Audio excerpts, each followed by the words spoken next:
kumja amasupna awa ana kaya khangminar labi he nungsilabi kumja lising ani kungama thoi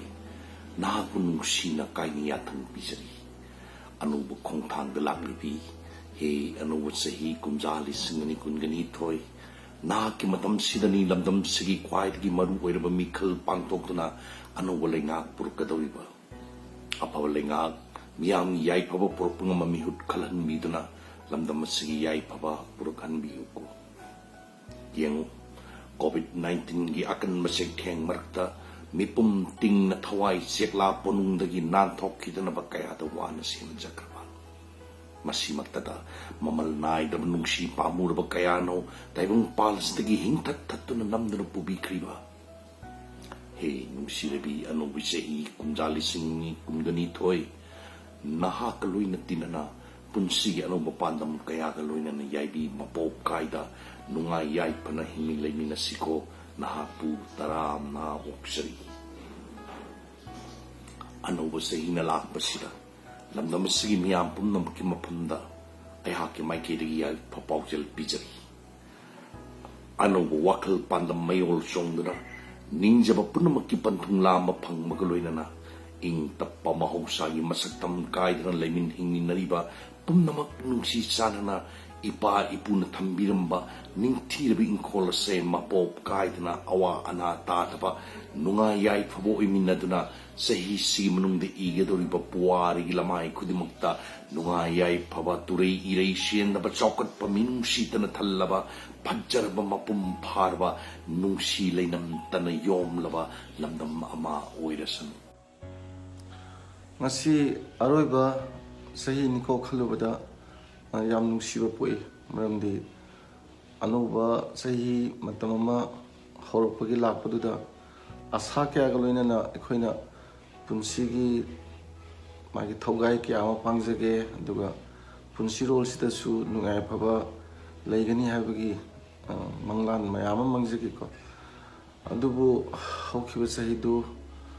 lau phabadi oikite nungsijagraba maru mapang mari mata mayam ama covid ki tamthigraba laina sina naduna leigidaba thingnagi yung kya gi thamoi sokpa tengtha mayam ta ki onthokpa sei ama haibaduni ko adubu lanai gi oina budi adum kharama kanabdi lei adubu malem gi miyam gi oina di hogi ba sei du mipum khuding khudang pi phumna pamoiba ningdon pomba sahi di waki adubu masana khogi amuk lakpa amuk sakhiba mai kumja singsi kumon lakpa gi hona badudi mahausani hogi badi hokrisanu laikhido myam gi thawai gi atmanasu nungaina inna sikna sagada potha wasnu mari mata gi nungai to myam dusu hokiba ngasidagi loigadarba adugumba kumja sigi kumon manungsi hanba muktada punamakku khurumjari diamond radio gi maikai dagi harikra tombram ai shamakna 2020-21 chahi sina loshilakpaga iroinana aikhogi lamdam asida nomakang dana thokliba thodokwa thokaya amasu yamna handaba ocean haiba wakum si thamjage loina na covid-19 asisu 2021 asina loikibada covid su dumak loikibo ocean haiba wakum si thamjabaga loina anoba chahi 2020-22 sina lakpada anoba punamak inaw noba mayamda yamna dangdu leitaba yamna nungsi chanana leiba kunai mo imina si haiba wakum si thamjabaga loina punamaki mafamda diamond radio gi maikai dagi wishing you a very happy new year. Matam magi khongchat kanana su thingba ngamde adum chatki adumak chatki gani ngasi di leblare kumja 2022 anoba chahina lakpada tangdu laita draba malem asida santi leiba chaukhatpa inungshitana thallaba furup amaga nungshi chanana hingminnaba oiminarasi haiduna sanjana likmabam ai hakki maikaidagi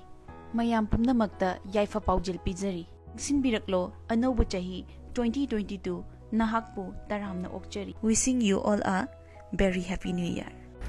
anoba chahi 2022 na lakpada rosni marang themna diamond radio khongjong gi kuthangda miyam de yaifa Paojel pijari ꯑꯅꯧꯕ ꯆꯍꯤ ꯑꯁꯤꯗꯒꯤ ꯂꯩꯅꯥ ꯂꯩꯆꯠ ꯂꯩꯇꯕ ꯇꯪꯗꯨ ꯂꯩꯇꯥꯕ ꯂꯝꯗꯝ ꯑꯃ ꯑꯣꯏꯔꯁꯅꯨ ꯍꯥꯏꯅ ꯏꯁꯣꯔꯒꯤ ꯃꯐꯝꯗ ꯊꯧꯅꯤꯖꯔꯤ. Wish you everyone a very very happy new year, prosperous year and a great super year ahead. ꯑꯍꯥꯟꯕꯃꯛꯇꯗ ꯗꯥꯏꯃꯟ ꯔꯦꯗꯤꯑꯣꯕꯨ ꯌꯦꯡꯕꯤꯔꯤꯕ ꯑꯍꯜ ꯂꯃꯟ ꯏꯃꯥ ꯏꯕꯦꯟ ꯏꯆꯦ ꯏꯆꯟ ꯃꯔꯨꯞ ꯃꯄꯥꯡ ꯈ꯭ꯋꯥꯏ ꯈꯨꯗꯤꯡꯃꯛ ꯑꯕꯤ ꯈꯨꯟꯗ꯭ꯔꯥꯄꯝꯅ ꯏꯀꯣꯡꯅꯅ ꯈꯨꯔꯨꯝꯖꯔꯤ. ꯍꯧꯖꯤꯛ ꯆꯠꯂꯤꯕ ꯆꯍꯤ 2021 ꯍꯥꯏꯔꯤꯕ ꯆꯍꯤ ꯑꯁꯤꯗ ꯑꯩꯈꯣꯏ ꯀꯣꯚꯤꯗ-19ꯒꯤ ꯁꯦꯀꯦꯟ ꯋꯦꯕꯅ ꯃꯔꯝ ꯑꯣꯏꯔꯒ ꯑꯩꯈꯣꯏ ꯃꯌꯥꯝ ꯄꯨꯝꯕꯁꯤ ꯊꯥ ꯈꯔꯗꯤ ꯑꯋꯥ ꯑꯅꯥ ꯀꯌꯥ ꯑꯃꯅ ꯑꯄꯟꯕ ꯄꯤꯔꯒ ꯂꯩꯔꯨꯔꯦ. ꯍꯧꯖꯤꯛ ꯈꯔ ꯀꯣꯛꯂꯥꯕ ꯃꯇꯝꯁꯤꯗ ꯑꯃꯨꯛ ꯑꯩꯈꯣꯏꯒꯤ ꯑꯣꯃꯤꯀ꯭ꯔꯣꯟꯒꯤ ꯆꯩꯊꯦꯡꯁꯤ ꯑꯃꯨꯛ ꯃꯌꯥꯝꯗ ꯌꯧꯔꯛꯂꯤ. ꯑꯗꯨꯕꯨ ꯄꯨꯝꯅꯃꯛ ꯑꯣꯏꯗꯨꯅꯁꯨ ꯂꯥꯛꯏꯕ ꯆꯍꯤꯁꯤꯗꯗꯤ ꯑꯁꯤꯒꯨꯝꯕ ꯃꯌꯥꯝꯁꯤ ꯀꯣꯛꯄꯤꯗꯨꯅ ꯑꯩꯈꯣꯏ ꯑꯃꯠꯇ ꯑꯅꯥ ꯑꯌꯦꯛ ꯌꯥꯎꯗꯕ ꯍꯦꯟꯅ ꯅꯨꯡꯉꯥꯏꯕ ꯍꯦꯟꯅ ꯃꯉꯥꯜ ꯂꯩꯕ ꯄꯨꯟꯁꯤ ꯑꯃꯗꯤ ꯁꯦꯝꯕꯤꯕ ꯃꯄꯨꯅ ꯍꯥꯏꯔꯤꯕ ꯂꯩꯅꯥ ꯇꯤꯟꯅꯥꯁꯤꯗꯒꯤ ꯑꯩꯈꯣꯏ ꯃꯌꯥꯝꯕꯨ ꯉꯥꯛ ꯁꯦꯝꯕꯤꯗꯨꯅ ꯍꯦꯟꯅ ꯌꯥꯏꯐꯕ ꯆꯍꯤ ꯑꯃ ꯑꯣꯏꯃꯤꯟꯅꯔꯁꯤ ꯍꯥꯏꯅ ꯑꯩ ꯃꯌꯥꯝꯒꯤ ꯃꯐꯝꯗ ꯄꯥꯎꯖꯦꯜ ꯑꯁꯤ ꯊꯝꯖꯒꯦ. So wishing you all a very happy new year 2022. ꯄꯨꯝꯅꯃꯛꯄꯨ ꯏꯀꯥꯏ ꯈꯨꯝꯅꯕ ꯑꯃꯗꯤ ꯀꯣꯛꯅ ꯂꯣꯠꯆꯔꯤ. ꯆꯠꯂꯤꯕ ꯆꯍꯤ 2019 ꯑꯁꯤ ꯍꯦꯛ ꯍꯧꯔꯛꯄꯗꯒꯤ ꯍꯥꯏꯖꯕ ꯇꯥꯏ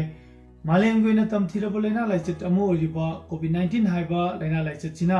ꯑꯩꯈꯣꯏꯗ ꯄꯤꯔꯤꯕ ꯆꯩꯅꯥ ꯆꯩꯊꯦꯡ ꯑꯁꯤ ꯑꯩꯈꯣꯏ ꯄꯨꯝꯅꯃꯛꯅ ꯈꯪꯃꯤꯟꯅꯔꯦ. ꯑꯩꯈꯣꯏꯒꯤ ꯁꯦꯟꯃꯤꯠꯂꯣꯟꯗ ꯃꯍꯩ ꯃꯁꯤꯡꯒꯤ ꯂꯝꯗ ꯑꯃꯗꯤ ꯍꯤꯔꯝ ꯈꯨꯗꯤꯡꯃꯛꯇ ꯑꯋꯥ ꯆꯩꯊꯦꯡ ꯀꯌꯥ ꯑꯃ ꯅꯪꯂꯤ, ꯍꯧꯖꯤꯛꯃꯛꯁꯨ ꯊꯦꯡꯅꯔꯤ. ꯃꯁꯤꯗ ꯅꯠꯇꯅ ꯂꯥꯏꯆꯠ ꯑꯁꯤꯅ ꯃꯔꯝ ꯑꯣꯏꯗꯨꯅ ꯂꯥꯟꯖꯗ꯭ꯔꯕ ꯃꯃꯜ ꯌꯥꯝꯂꯕ ꯃꯤꯑꯣꯏ ꯀꯌꯥ ꯑꯃꯒꯤ ꯄꯨꯟꯁꯤ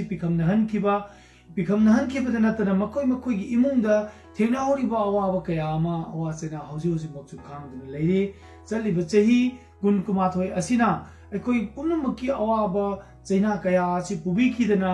ꯌꯥꯝꯅ ꯇꯪꯗꯨ ꯂꯩꯇꯥꯕ ꯁꯃꯥꯖ ꯑꯃ, ꯔꯥꯏꯖ꯭य ꯑꯃ ꯂꯥꯛꯀꯗꯧꯔꯤꯕ ꯏꯪ ꯀꯨꯝꯖꯥ 2022 ꯑꯁꯤꯗꯒꯤꯗ ꯂꯥꯛꯄꯒꯤ ꯏꯔꯣꯏꯅꯅ ꯑꯩꯈꯣꯏ ꯄꯨꯝꯅꯃꯛꯀꯤ ꯃꯐꯝꯗ ꯍꯦꯟꯅ ꯅꯨꯡꯉꯥꯏ ꯌꯥꯏꯐꯕ, ꯍꯦꯟꯅ ꯆꯥꯎꯈꯠꯄ, ꯑꯋꯥ ꯑꯅꯥ ꯂꯩꯇꯕ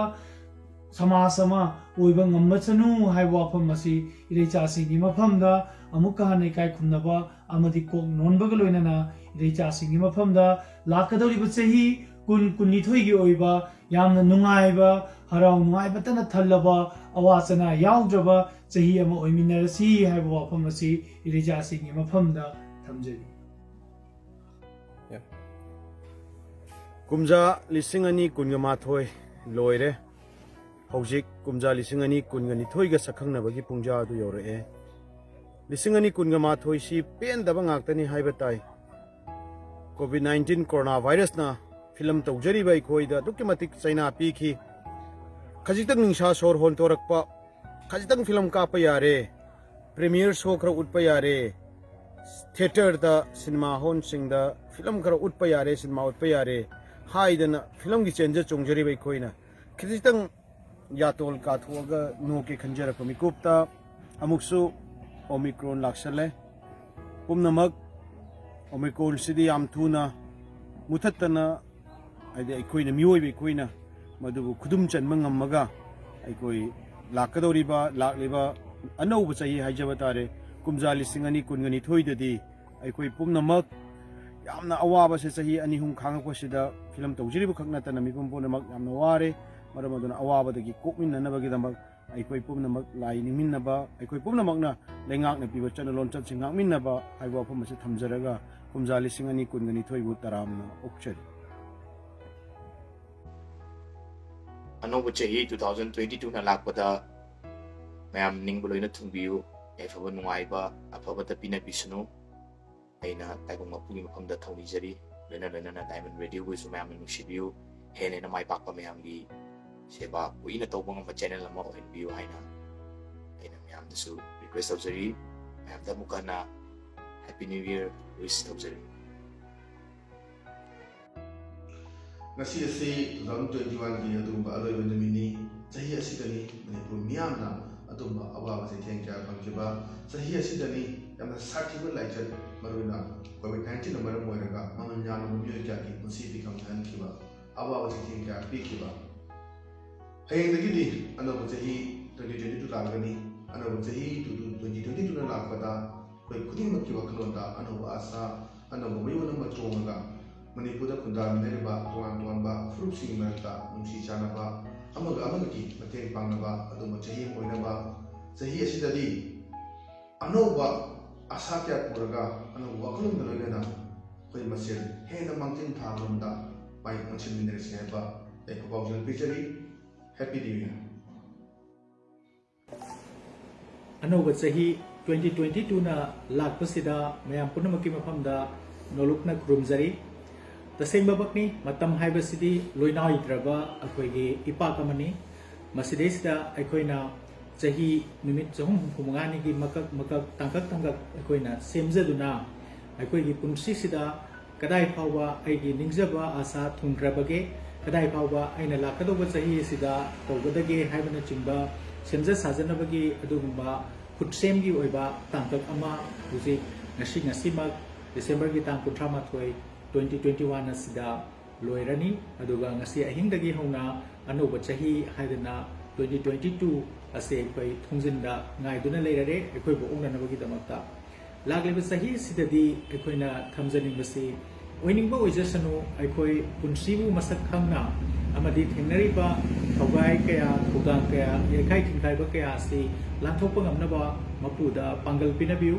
ꯑꯗꯨꯒ ꯄꯨꯛꯅꯤꯡ ꯋꯥꯈꯜꯗ ꯑꯩꯈꯣꯏꯒꯤ ꯑꯈꯨꯕ ꯋꯥꯈꯜꯂꯣꯟ ꯊꯥꯗꯣꯛꯇꯨꯅ ꯑꯆꯧꯕ ꯋꯥꯈꯜꯂꯣꯟꯅ ꯃꯥꯡꯗ ꯊꯝꯃꯒ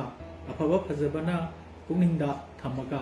ꯂꯥꯛꯀꯗꯧꯔꯤꯕ ꯆꯍꯤ ꯑꯁꯤ ꯑꯩꯒꯤ ꯇꯧꯅꯤꯡꯕ ꯏꯊꯧꯗꯥꯡ ꯑꯩꯅ ꯃꯤꯉꯣꯟꯗ ꯄꯥꯡꯅꯤꯡꯕ ꯊꯕꯛꯁꯤꯡ ꯑꯩꯅ ꯂꯩꯕꯥꯛꯀꯤꯗꯃꯛꯇ ꯇꯧꯅꯤꯡꯕ ꯊꯧꯒꯥꯏ ꯀꯌꯥ ꯇꯧꯕ ꯉꯝꯕ ꯑꯣꯏꯔꯁꯅꯨ ꯍꯥꯏꯕ ꯑꯩꯈꯣꯏꯒꯤ ꯃꯌꯥꯝ ꯄꯨꯝꯅꯃꯛꯇ ꯃꯥꯒꯤ ꯆꯍꯤ ꯂꯦꯡꯒꯥ ꯃꯥꯒꯤ ꯇꯧꯔꯤꯕ ꯊꯕꯛꯇꯨꯒ ꯆꯥꯟꯅꯅ ꯃꯌꯥꯝꯒꯤ ꯃꯐꯝꯗ ꯑꯩꯅ ꯃꯄꯨꯗ ꯈꯨꯔꯨꯝꯖꯕꯒꯤ ꯈꯨꯗꯣꯡꯆꯥꯕꯁꯤ ꯂꯧꯖꯒꯦ ꯑꯁꯦꯡꯕꯃꯛꯅꯤ ꯑꯩꯈꯣꯏ ꯑꯃꯕꯨ ꯑꯣꯏꯔꯁꯨ ꯑꯃꯕꯨ ꯑꯣꯏꯔꯕꯁꯨ ꯄꯨꯛꯅꯤꯡ ꯋꯥꯈꯜ ꯂꯩꯇꯥꯅ ꯂꯩꯔꯕ ꯑꯃꯗꯤ ꯂꯥꯛꯂꯤꯕ ꯊꯧꯒꯥꯏ ꯃꯌꯥꯝꯁꯤ ꯀꯔꯝꯅ ꯄꯥꯡꯊꯣꯛꯀꯗꯒꯦ ꯍꯥꯏꯅ ꯄꯨꯛꯅꯤꯡ ꯊꯥꯗꯕ ꯉꯝꯃꯕ ꯑꯗꯨ ꯑꯣꯏꯔꯒꯗꯤ ꯅꯨꯡꯉꯥꯏꯇꯕ ꯃꯤ ꯑꯃ ꯍꯥꯏꯕꯗꯣ ꯂꯩꯔꯔꯣꯏ ꯑꯩꯈꯣꯏ ꯄꯨꯝꯅꯃꯛ ꯅꯨꯡꯉꯥꯏꯕ ꯍꯥꯏꯕꯗꯨ ꯑꯩꯈꯣꯏꯒꯤ ꯈꯨꯌꯥꯠꯇꯨ ꯁꯤꯟꯅ ꯄꯥꯟꯕ ꯍꯥꯏꯕꯗꯨ ꯑꯣꯏꯒꯗꯧꯔꯤꯕꯅꯤ ꯇꯧꯕꯇꯕꯨ ꯄꯨꯟꯁꯤꯁꯤꯗꯗꯤ ꯑꯩꯈꯣꯏ ꯌꯥꯝꯅ ꯅꯥꯟꯅ ꯀꯔꯤꯃꯠꯇ ꯑꯀꯥꯏ ꯑꯇꯣꯏ ꯂꯩꯇꯅ ꯂꯥꯛꯄ ꯍꯥꯏꯕꯗꯨꯃꯗꯤ ꯑꯣꯏꯊꯣꯛꯇꯦ ꯑꯗꯨꯅ ꯑꯩꯈꯣꯏꯅ ꯊꯦꯡꯅꯔꯤꯕ ꯄꯨꯝꯅꯃꯛꯁꯤ ꯑꯩꯈꯣꯏ ꯃꯥꯌꯣꯡ ꯌꯥꯕ ꯇꯥꯏ ꯑꯃꯗꯤ ꯃꯥꯌꯣꯡ ꯌꯥꯕꯁꯤꯗ ꯑꯩꯈꯣꯏ ꯊꯧꯅꯥ ꯂꯤꯡꯖꯦꯜ ꯑꯃꯗꯤ ꯅꯤꯡꯍꯟꯅꯗꯕ ꯃꯊꯧ ꯇꯥꯏ ꯃꯁꯤꯃꯛ ꯄꯤꯕꯤꯅꯕ ꯑꯃꯗꯤ ꯅꯨꯡꯉꯥꯏ ꯌꯥꯏꯐꯕ ꯄꯨꯟꯁꯤ ꯑꯃ ꯅꯨꯡꯉꯥꯏ ꯌꯥꯏꯐꯕ ꯆꯍꯤ ꯑꯃ ꯆꯥꯍꯣꯡ ꯉꯥꯍꯣꯡꯕ ꯑꯃꯗꯤ ꯑꯅꯥ ꯑꯌꯦꯛ ꯌꯥꯎꯗꯕ ꯆꯍꯤ ꯑꯃ ꯄꯤꯕꯤꯔꯝꯁꯅꯨ ꯍꯥꯏꯅ ꯃꯄꯨꯗ ꯈꯨꯔꯨꯝꯖꯕ ꯂꯣꯏꯅꯅ ꯃꯌꯥꯝ ꯄꯨꯝꯅꯃꯛꯄꯨ ꯍꯟꯅ ꯊꯥꯒꯠꯆꯔꯤ ꯍꯦꯛ ꯂꯥꯛꯄ ꯀꯥꯟꯗ ꯑꯅꯧꯕ ꯆꯍꯤꯅꯤ ꯍꯥꯏꯔꯝꯕ ꯆꯍꯤ 2021 ꯉꯁꯤꯅ ꯂꯣꯏꯔꯦ ꯍꯌꯦꯡꯗꯒꯤꯗꯤ ꯑꯅꯧꯕ ꯆꯍꯤ 2022 ꯍꯧꯔꯒꯅꯤ ꯍꯧꯈꯤꯕ ꯆꯍꯤ ꯑꯁꯤꯗ ꯅꯨꯡꯉꯥꯏꯕ ꯅꯨꯡꯉꯥꯏꯇꯕ ꯊꯧꯗꯣꯛ ꯋꯥꯊꯣꯛ ꯃꯌꯥꯝ ꯑꯃ ꯊꯣꯛꯈꯤ ꯑꯗꯨꯕꯨ ꯈ꯭ꯋꯥꯏꯗꯒꯤ ꯍꯦꯟꯅ ꯃꯔꯨ ꯑꯣꯏꯕꯗꯤ COVID-19ꯒ ꯂꯣꯏꯅꯅ 2021ꯁꯨ ꯑꯗꯨꯝ ꯍꯧꯔꯛꯈꯤꯕꯅꯤ ꯉꯁꯤꯁꯨ COVID-19ꯒ ꯂꯣꯏꯅꯅ 2021 ꯆꯠꯂꯤ ꯍꯧꯖꯤꯛꯇꯤ ओमिक्रॉन है अनौब वेरिएंट यामना साथीबा यामना सादुकनबा अमुक लापसना मियामगि चिंगमी पाइबा नुंगाइतब पोहल्ले अदु अखोय पुनमकना लखप याबा सेक्शन थरांसिंग लखलबदि थैदोनो मे पाइनिङाइ ओइदबनि मरुओइना होय कोविड वैक्सीन मी पुनमकना काफुकबा मथौ ताइ काफुक्त्रिबा मियोइसिंसु सोइदना काफुकपियु मदुतना कोविड तगि ngamthoknaba उपायनि हाइबसे अखंगैसिला हाइरबनि अनौब चाही COVID-19 ग लोइनना लाप अरबैसु मियामना अनौब आशा ग लोइनना मांग तारिबा तौगदब थबक मयाम तौरसी हाइना डायमंड रेडियो लिसनर सिंह मदि मणिपुर गी मियामदा पाउजेल असे पिजरी अहममक्तदा डायमंड रेडियो बु यंबिरिबा मयाम पुमनमकु प्रिया इरिंगमंगि माइकेदगी इकोमना खुरुमजरी हनक 2022 ना लापसिदा मयामदा एफ पाउजेल पिजरी लोइनना अना अयेक याउदबा शांति लेबा कंगलेबा अमा ओइरसनु हाइना आइगी माइकेदगी सुबिस तौजरी अदुगा अरोइबदा मयामदा आइगी सही मति अमतंग खुलो तमजरमगे नमलदरा आइगी दमक लेपीबा यारदरा आइना हाइबा खुदिमा अदुइरदी लखनबिरो अखोइदा नखोइगी अहलमन मंगो कहनबिरोनी हाइना सिंना नबा लोशिंजरगे अदुगा अरोइबदा once again happy new year हाइरगलसी मैम केने खुमने कोनोनो खुरुमजरी अखोगी अनौब सहिना लापसिदा अफबा नुंगाय अफबा अनायक याउदबा दुगा अखोय चटलिबा लाइचत असि नोइना मांखिबा ओरसुनु अदुगा Happy New Year, stay safe, stay healthy. ꯑꯩꯈꯣꯏꯒꯤ ꯅ꯭ꯌꯨ ꯌꯔꯒꯤ ꯑꯣꯏꯅ ꯏꯁꯩ ꯃꯇꯦꯛ ꯑꯃꯇ ꯉꯪꯖꯒꯦ ꯌꯥꯎꯁꯪ ꯀꯨꯝꯍꯩ ꯅꯣꯏꯒꯤ ꯂꯩꯀꯥꯏꯗ ꯂꯥꯛꯅꯤꯡꯉꯤ ꯆꯩꯔꯥꯎꯕ ꯂꯥꯛꯄꯗ ꯈꯨꯗꯣꯜ ꯀꯌꯥ ꯇꯝꯅꯤꯡꯉꯤ ꯅꯤꯡꯉꯣꯜ ꯆꯥꯛꯀꯧꯕ ꯅꯤꯡꯊꯝ ꯀꯨꯝꯍꯩꯁꯤꯡꯗ ꯅꯪꯅ ꯀꯦꯕꯗꯨꯅꯤ ꯑꯩꯅ ꯌꯦꯡꯖꯅꯤꯡꯕ ꯂꯦꯜꯂꯤꯕꯅꯤ ꯑꯁꯨꯝꯅ ꯌꯥꯔꯣꯒꯕ ꯀꯔꯤ ꯇꯧꯕꯒꯦ ꯉꯥꯏꯖꯔꯛꯄ ꯀꯨꯏꯔꯦꯗ ꯅꯨꯡꯁꯤ ꯍꯥꯏꯕ ꯌꯥꯔꯣꯗ ꯃꯄꯨꯡ ꯐꯥꯔꯅ ꯍꯛꯀꯤ ꯏꯅꯥ ꯈꯨꯜꯂ ꯊꯝꯃꯣꯏꯅꯤ ꯑꯍꯥꯟꯕꯃꯛꯇꯗ ꯗꯥꯏꯃꯟ ꯔꯦꯗꯤꯑꯣꯕꯨ ꯌꯦꯡꯕꯤꯔꯤꯕ ꯈ꯭ꯋꯥꯏ ꯄꯨꯝꯅꯃꯛꯄꯨ ꯖꯦꯁꯤꯀꯥ ꯂꯥꯏꯁ꯭ꯔꯝꯅ ꯏꯀꯣꯛꯅꯅ ꯈꯨꯔꯨꯝꯖꯔꯤ ꯑꯔꯤꯕ ꯆꯍꯤꯅ ꯂꯣꯏꯁꯤꯜꯂꯛꯄ ꯑꯅꯧꯕ ꯆꯍꯤꯅ ꯂꯥꯛꯄꯗ ꯗꯥꯏꯃꯟ ꯔꯦꯗꯤꯑꯣꯒꯤ ꯃꯥꯏꯀꯩꯗꯒꯤ ꯌꯥꯏꯐ ꯄꯥꯎꯖꯦꯜ ꯄꯤꯖꯔꯤ ꯑꯅꯧꯕ ꯆꯍꯤꯅ ꯂꯥꯛꯄꯗ ꯂꯝꯗꯝ ꯑꯁꯤꯒꯤ ꯃꯤꯑꯣꯏ ꯈꯨꯗꯤꯡꯃꯛꯄꯨ ꯅꯥꯗ ꯌꯦꯛꯇꯅ ꯅꯨꯡꯉꯥꯏ ꯌꯥꯏꯐꯅ ꯂꯩꯕ ꯑꯣꯏꯔꯁꯅꯨ ꯍꯥꯏꯅ ꯏꯁꯣꯔꯒꯤ ꯃꯐꯝꯗ ꯊꯧꯅꯤꯖꯔꯤ ꯑꯃꯨꯛꯀ ꯍꯟꯅ ꯃꯤꯌꯥꯝ ꯄꯨꯝꯅꯃꯛꯄꯨ we wish you a very happy new year ꯑꯍꯥꯟꯕꯃꯛꯇꯗ ꯆꯍꯤ ꯈꯔ ꯑꯩꯍꯥꯛꯅ ꯃꯌꯥꯝꯕꯨ ꯈꯨꯔꯨꯝꯖꯔꯤ 2021 ꯂꯣꯏꯈꯤꯕꯒ ꯂꯣꯏꯅꯅ 2022 ꯂꯥꯛꯂꯤꯕ ꯑꯅꯧꯕ ꯆꯍꯤ ꯑꯁꯤꯗ ꯏꯔꯝꯗꯝ ꯑꯁꯤꯗ ꯂꯩꯃꯤꯟꯅꯔꯤꯕ ꯖꯥꯇꯤ ꯈꯨꯗꯤꯡꯃꯛ ꯑꯃꯠꯇ ꯑꯣꯏꯅ ꯄꯨꯟꯁꯤ ꯃꯅꯦꯗꯨꯅ ꯅꯨꯡꯁꯤ ꯆꯥꯟꯅꯅ ꯍꯤꯡꯃꯤꯟꯅꯕ ꯑꯃꯗꯤ ꯏꯪꯅ ꯆꯤꯛꯅ ꯁꯥꯟꯇꯤ ꯂꯩꯅ ꯍꯤꯡꯕ ꯃꯔꯥ ꯁꯦꯠꯄ ꯏꯔꯝꯗꯝ ꯍꯥꯏꯕꯗꯨ ꯑꯣꯏꯔꯁꯅꯨ ꯍꯥꯏꯅ ꯆꯤꯅꯤ ꯈꯨꯔꯥꯏ ꯑꯩꯍꯥꯛꯀꯤ ꯃꯥꯏꯀꯩꯗꯒꯤ ꯍꯥꯏꯖꯔꯤ ꯂꯣꯏꯅꯅ ꯃꯇꯝꯒꯤ ꯂꯥꯏꯅꯥ ꯂꯥꯏꯆꯠ ꯑꯁꯤꯗꯒꯤ ꯄꯨꯝꯅꯃꯛ ꯉꯥꯛꯊꯣꯛꯄ ꯉꯝꯕ ꯑꯣꯏꯔꯁꯅꯨ ꯏꯁꯣꯔꯅ ꯄꯤꯕꯤꯔꯁꯅꯨ ꯍꯥꯏꯖꯕꯒ ꯂꯣꯏꯅꯅ ꯂꯥꯏꯅꯥ ꯂꯥꯏꯆꯠ ꯑꯁꯤ ꯃꯥꯡꯈꯤꯕ ꯃꯨꯠꯈꯤꯕ ꯑꯣꯏꯔꯁꯅꯨ ꯍꯥꯏꯗꯨꯅ ꯑꯩꯍꯥꯛꯀꯤ ꯃꯥꯏꯀꯩꯗꯒꯤ ꯍꯥꯏꯖꯔꯤ ꯃꯌꯥꯝꯕꯨ ꯑꯃꯨꯛꯀ ꯍꯟꯅ ꯈꯨꯔꯨꯝꯖꯔꯤ ꯆꯦꯅꯤ ꯈꯨꯔꯥꯏ ꯑꯩꯍꯥꯛꯅ ꯂꯩꯕꯥꯛ ꯃꯤꯌꯥꯝꯗ ꯃꯅꯤꯄꯨꯔꯒꯤ ꯃꯤꯌꯥꯝ ꯑꯃꯗꯤ ꯃꯥꯂꯦꯝꯒꯤ ꯃꯤꯌꯥꯝꯗ ꯑꯩꯒꯤ ꯊꯃꯣꯏꯗꯒꯤ ꯁꯦꯡꯂꯕ ꯄꯥꯎꯖꯦꯜ ꯄꯤꯖꯔꯤ ꯉꯁꯤꯁꯤ ꯆꯍꯤ 2021ꯒꯤ ꯂꯣꯏꯁꯤꯟꯕ ꯅꯨꯃꯤꯠ ꯂꯣꯏꯒꯗꯕ ꯄꯨꯡꯖꯥ ꯈꯔꯗ ꯉꯥꯏꯔꯕ ꯑꯗꯨꯒ ꯉꯁꯤ ꯃꯤꯠꯅꯥꯏꯠꯇꯒꯤꯗꯤ ꯍꯌꯦꯡꯒꯤ ꯍꯦꯄꯤ ꯅ꯭ꯌꯨ ꯏꯌꯔ 2022 ꯑꯣꯏꯒꯗꯧꯔꯕ ꯔꯦꯗꯤꯑꯣ ꯗꯥꯏꯃꯟꯒꯤ ꯈꯨꯠꯊꯥꯡꯗ ꯑꯩꯒꯤ ꯊꯃꯣꯏꯗꯒꯤ ꯁꯦꯡꯂꯕ ꯄꯥꯎꯖꯦꯜꯁꯤ ꯄꯤꯖꯔꯤ 2020-21 ꯆꯍꯤ ꯑꯅꯤꯁꯤꯗꯩꯗ ꯄꯦꯟꯗꯦꯃꯤꯛ ꯂꯥ ꯇꯥꯗꯨꯅ ꯄ꯭ꯔꯤꯊꯤꯕꯤꯒꯤ ꯃꯤꯌꯥꯝ ꯃꯁꯤꯡ ꯈꯪꯗꯃꯛꯀꯤ ꯂꯩꯈꯤꯗ꯭ꯔꯦ ꯄꯨꯔꯒ ꯆꯠꯄꯤꯈ꯭ꯔꯦ ꯃꯅꯤꯄꯨꯔꯗꯒꯤꯁꯨ ꯑꯩꯈꯣꯏꯒꯤ ꯃꯔꯨꯞ ꯃꯄꯥꯡ ꯁꯥꯒꯩ ꯅꯥꯇꯩ ꯑꯍꯜ ꯂꯃꯟ ꯀꯌꯥ ꯑꯃ ꯄꯨꯔꯒ ꯆꯠꯈ꯭ꯔꯦ ꯑꯗꯨꯒꯤ ꯃꯔꯝꯗ ꯑꯩꯒꯤ ꯑꯥꯔꯇꯤꯁ ꯀꯌꯥꯁꯨ ꯌꯥꯎꯈꯤ ꯑꯗꯨꯒꯤ ꯃꯔꯝꯗ ꯑꯩꯒꯤ ꯃꯔꯨꯞꯁꯤꯡꯁꯨ ꯅꯨꯡꯁꯤꯔꯕ ꯃꯔꯨꯞꯁꯨ ꯄꯨꯔꯒ ꯆꯠꯄꯤꯈ꯭ꯔꯦ ꯑꯗꯨꯅ ꯑꯩꯈꯣꯏꯅ ꯍꯟꯗꯛꯇꯁꯨ 2021ꯒꯤ ꯂꯣꯏꯔꯝꯗꯥꯏꯁꯤꯗ ꯑꯩꯈꯣꯏꯅ ꯑꯥꯔꯇꯤꯁ ꯃꯌꯥꯝ ꯄꯦꯟꯗꯦꯃꯤꯛꯁꯤ ꯂꯣꯏꯕꯗꯧꯅ ꯑꯩꯈꯣꯏꯅ ꯈꯟꯖꯗꯨꯅ ꯃꯌꯥꯝ ꯑꯁꯤ ꯑꯅꯥꯁꯤ ꯍꯟꯊꯔꯛꯄꯗꯒꯤ ꯁꯔꯀꯥꯔꯅꯁꯨ ꯈꯔ ꯔꯤꯂꯦꯛꯁ ꯇꯧꯔꯛꯄꯗꯒꯤ ꯑꯩꯈꯣꯏꯅ ꯄ꯭ꯔꯣꯒ꯭ꯔꯥꯝ ꯀꯌꯥ ꯑꯃ ꯐꯦꯁꯇꯤꯚꯦꯜꯒꯤ ꯑꯩꯈꯣꯏꯒꯤ ꯂꯧꯔꯣꯛ ꯊꯥꯁꯤꯒꯤ ꯐꯦꯁꯇꯤꯚꯦꯜ ꯍꯧꯗ꯭ꯔꯤ ꯌꯥꯎꯁꯪ ꯐꯥꯎꯕ ꯑꯩꯈꯣꯏ ꯂꯦꯞꯇꯅ ꯄ꯭ꯔꯣꯒ꯭ꯔꯥꯝ ꯇꯧꯒꯗꯧꯔꯤꯕꯁꯤꯗ ꯑꯥꯔꯇꯤꯁ ꯀꯌꯥ ꯅꯨꯡꯉꯥꯏꯖꯗꯨꯅ ꯄ꯭ꯔꯣꯒ꯭ꯔꯥꯝ ꯄꯔꯐꯣꯔꯃꯦꯟꯁ ꯀꯌꯥ ꯇꯧꯕ ꯍꯧꯖꯔꯛꯄ ꯑꯗꯨꯕꯨ ꯉꯁꯤ ꯉꯔꯥꯡꯗꯒꯤ ꯏꯈꯪ ꯈꯪꯍꯧꯗꯅ ꯑꯃꯨꯛ ꯑꯅꯧꯕ ꯂꯩꯅꯥ ꯑꯃ ꯑꯅꯧꯕ ꯄꯦꯟꯗꯦꯃꯤꯛ ꯑꯃ ꯄꯨꯗꯨꯅ ꯂꯥꯛꯄꯤ ꯍꯥꯏꯕꯒꯤ ꯅꯨꯡꯅꯥꯡꯕ ꯑꯃ ꯂꯥꯛꯄꯗꯒꯤ ꯁꯔꯀꯥꯔꯅ ꯑꯊꯤꯡꯕ ꯑꯃꯁꯨ ꯊꯝꯖꯔꯤ ꯑꯗꯨꯒ ꯑꯩꯈꯣꯏ ꯆꯦꯛꯁꯤꯟꯕ ꯇꯥꯏ 2021 ꯂꯣꯏꯔꯝꯗꯥꯏꯁꯤꯗ ꯑꯩꯈꯣꯏꯅ ꯌꯥꯝꯅ ꯐꯥꯔꯒ ꯑꯩꯈꯣꯏꯅ ꯂꯥꯡꯗꯅ ꯈꯣꯠꯇꯅ ꯂꯩꯕꯁꯨ ꯌꯥꯗꯕ ꯑꯗꯨꯒ ꯄꯨꯡꯖꯥꯅꯤ ꯑꯅꯥꯕ ꯑꯃ ꯄꯦꯟꯗꯦꯃꯤꯛ ꯑꯃ ꯂꯨꯝꯗꯨꯅ ꯂꯩꯔꯤ ꯍꯥꯏꯕꯁꯤ ꯈꯪꯒꯗꯕꯅꯤꯅ ꯑꯗꯨꯅ ꯑꯩꯈꯣꯏ ꯃꯤꯄꯨꯝ ꯈꯨꯗꯤꯡꯃꯛ ꯚꯦꯛꯁꯤꯟ ꯀꯥꯞꯍꯧꯗꯕꯁꯤꯡ ꯑꯩꯈꯣꯏ ꯄꯨꯊꯣꯛꯇꯨꯅ ꯀꯥꯞꯍꯟꯕ ꯇꯥꯏ ꯑꯩꯈꯣꯏꯅ ꯚꯦꯛꯁꯤꯟ ꯀꯥꯞꯍꯧꯕꯒꯤ ꯅꯨꯡꯉꯥꯏꯖꯕ ꯄꯨꯛꯅꯤꯡꯗ ꯂꯨꯝꯕ ꯑꯃ ꯐꯥꯎꯔꯤꯕꯁꯤ ꯚꯦꯛꯁꯤꯟ ꯀꯥꯞꯄꯗꯒꯤ ꯑꯩꯈꯣꯏꯅ ꯑꯁꯤꯒꯤ ꯂꯥꯏꯅꯥꯁꯤ ꯆꯪꯗꯕꯅꯤ ꯀꯥꯏꯅ ꯑꯩꯈꯣꯏ ꯈꯟꯖꯔꯤꯕꯅꯤ ꯑꯗꯨꯅ ꯉꯁꯤꯒꯤ 2021ꯒꯤ ꯕꯥꯏ ꯕꯥꯏ ꯅꯨꯃꯤꯠꯁꯤꯗ ꯑꯩꯅ ꯔꯦꯗꯤꯑꯣ ꯗꯥꯏꯃꯟꯒꯤ ꯈꯨꯠꯊꯥꯡꯗ ꯑꯩꯅ ꯉꯁꯤ ꯊꯃꯣꯏꯒꯤ ꯄꯥꯎꯖꯦꯜꯁꯤ ꯄꯤꯖꯔꯤ ꯑꯩꯅ ꯔꯦꯗꯤꯑꯣꯗ ꯁꯛꯇꯨꯅ ꯂꯥꯛꯆꯕ ꯃꯤꯄꯨꯝ ꯈꯨꯗꯤꯡꯃꯛꯇ ꯄꯥꯎꯖꯦꯜ ꯄꯤꯖꯔꯤꯕ radio radio radio radio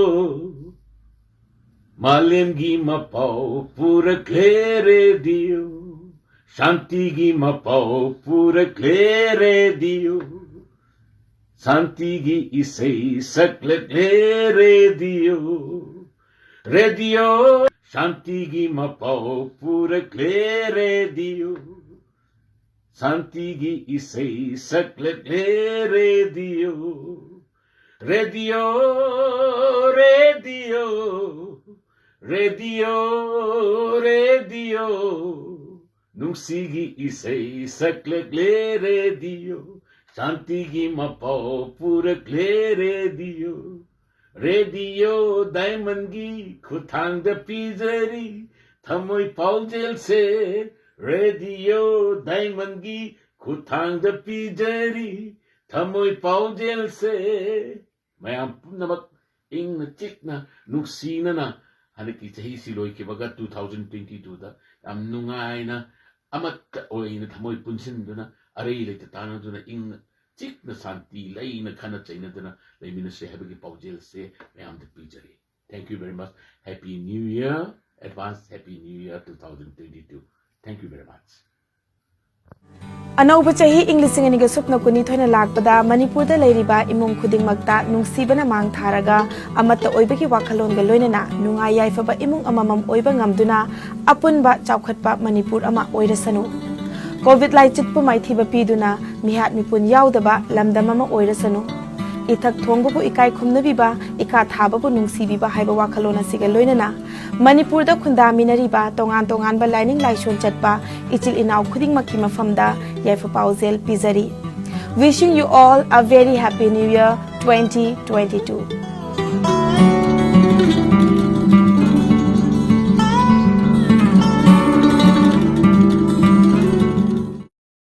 Iramdam Singgi Alaman Chilna Kwaipunam Kimapamda Ikono Kurumjari Chaliba Chahi 2021 se Kwai Kwai Punamakna Tungoinaram Laga La Kadoriba na Wachahi Englishing Aniga Kunitoy Chahi Anoba Chahi Sidadi Yamna Ingatakpa Iramdam Mara Tappa Yamna Tangdu Laitaba Lamdam Ama Oirasi Haiba Gimakadegi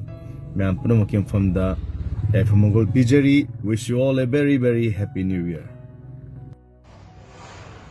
2021 ge ariba numit bye bye numit asida wanthuk zum bobinna mya punumaku iko kurumjari loinena anu sahi